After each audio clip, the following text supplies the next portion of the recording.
4 बेटों के होते हुए माँ अकेली। लता की चारों बहुएं अलग अलग फ्लैट में रहती हैं। एक दिन लता के पास गांव से उसके भाई सोनू का फ़ोन आता है। सोनू, लता दीदी कैसी हो आप? लता, मैं तो ठीक हूँ सोनू, तुम कैसे हो? बहुत दिनों के बाद फ़ोन किया, सब ठीक तो है ना? सोनू, हाँ दीदी सब ठीक है, मैं कल तुम्हारे पास आ रहा हूँ। वहाँ मुझे कुछ काम था तो सोचा अपने भांजे से भी मिल लूँगा। फ़ोन कट जाता है और लता दुविधा में पड़ जाती है। वह सोचने लगती है, बच्चे तो मेरे साथ नहीं रहते, अगर भाई को पता चल गया कि मैं अकेली रहती हूँ तो वह बहुत दुखी होगा। खैर, अब जो होगा देखा जाएगा, आने दो भाई को। अगले दिन सोनू लता के घर पहुँच जाता है। वह उसे देख के बहुत खुश होती है और सोच में पड़ जाती है। सोनू, लता दीदी क्या सोच रही हो? लता, अरे कुछ नहीं, तुम बैठो, मैं तुम्हारे लिए कुछ खाने के लिए लाती हूँ। सोनू, दीदी तुम क्यों ला रही हो? खाना तो आपकी बहुएं लाएंगी, कहाँ गई वो? लता ने सोनू को सारी बात बता दी। सोनू, कलयुग आ गया है दीदी, कलयुग। 4 बेटों के होते हुए माँ बेसहारा हो जाए, ये तो घोर कलयुग है। चलो मैं तुम्हारे बेटों से मिलकर आता हूँ। सोनू ऊपर चला जाता है तो देखता है कि लता के बड़े बेटे को शराब पीने की आदत होती है, जो अब बहुत बढ़ चुकी है। उसके 2 बच्चे हैं। बड़ा बेटा, मामा जी कैसे हो आप? घर में सब ठीक है, बड़े दिन बाद मिलने आए। सोनू, घर में तो सब ठीक है, तुम बताओ कैसे चल रहा है? यहाँ सब कुछ ठीक है ना? इतने में उसका छोटा बेटा यानी लता जी का पोता सोनू के पास आता है, जो लगभग 4 साल का था। सोनू से पूछता है, कैसे हो बेटा, कौन सी क्लास में हो? पोता, मैं तो नर्सरी में हूँ नाना जी। सोनू, अच्छा बड़े होकर क्या बनोगे? पोता, मैं बड़ा होकर पापा की तरह शराबी बनूंगा।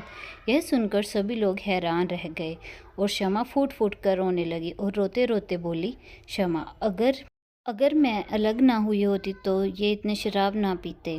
माँ के साथ रहते तो इन्हें माँ से थोड़ी शर्म होती। अब बच्चे भी वही सीख रहे हैं जो ये सिखा रहे हैं। थोड़ी देर बाद सोनू ऊपर दूसरे भांजे के पास जाता है, पर वहाँ की हालत कुछ अजीब ही थी, जैसे चारों तरफ सामान बिखरा हुआ था। कोई साफ सफाई नहीं। रीना सारा दिन सोती रहती या टीवी देखती रहती। सोनू के घर हालत देखी नहीं गई।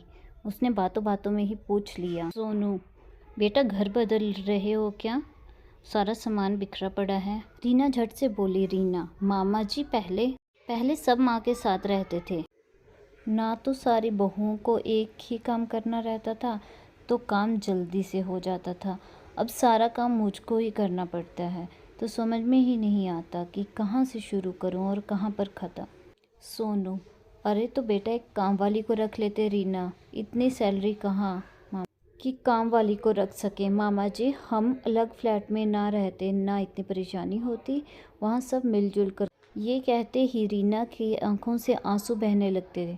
सोनू वहाँ से भी चला जाता है और तीसरे बेटे के घर यानी तीसरी मंजिल पे पहुँचता है। वहाँ सोनू का तीसरा भांजा और उसकी पत्नी शीला आर्थिक तंगी से गुजर रहे थे। सोनू, बेटा कैसा चल रहा है? तुम्हारी माँ ने बताया कि तुम सब अलग अलग रहते हो, तो मैं आ गया तुमसे मिलने। तीसरा बेटा, सब ठीक है मामा जी, आप बताओ आप कैसे हो? शीला, मामा जी आए हैं, कुछ खाने को लाओ। इतना सुनते ही शीला रसोई के डिब्बों में देखने लगती है। वो एकदम खाली होते हैं और वह सर पकड़कर रोने लगती। रोने की आवाज़ सुनकर सोनू और शीला का पति अंदर जाते हैं।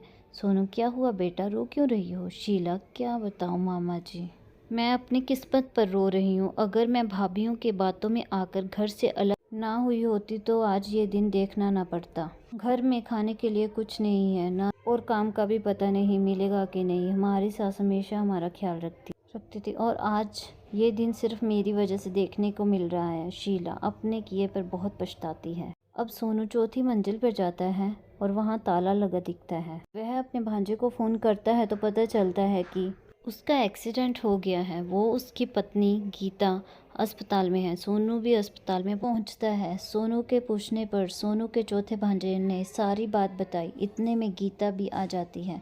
गीता, मामा जी नमस्कार, अच्छा हुआ आप आ गए, मैं तो यहाँ अकेले बहुत परेशान हो गई थी, कभी दवाई का पर्चा तो कभी दवाई का चक्कर। सोनू, तो तुम दोनों ने दीदी को खबर क्यों नहीं दी? गीता, किस मुँह से मैं फ़ोन करती माँ जी को, उनका दिल भी बहुत दुखाया है हमने।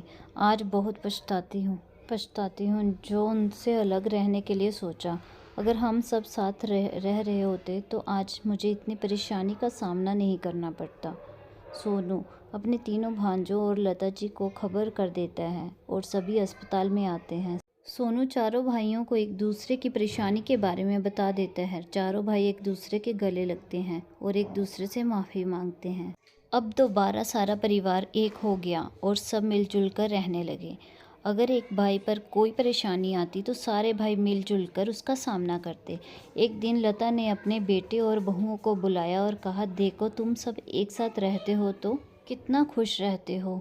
कोई मुसीबत तुम्हें छू भी नहीं सकती। इसलिए तो कहते हैं मुश्किल वक्त भी टल जाता है जब अपनों का साथ मिल जाता है। अगर आपको स्टोरी पसंद आई हो तो कमेंट में ज़रूर बताइएगा।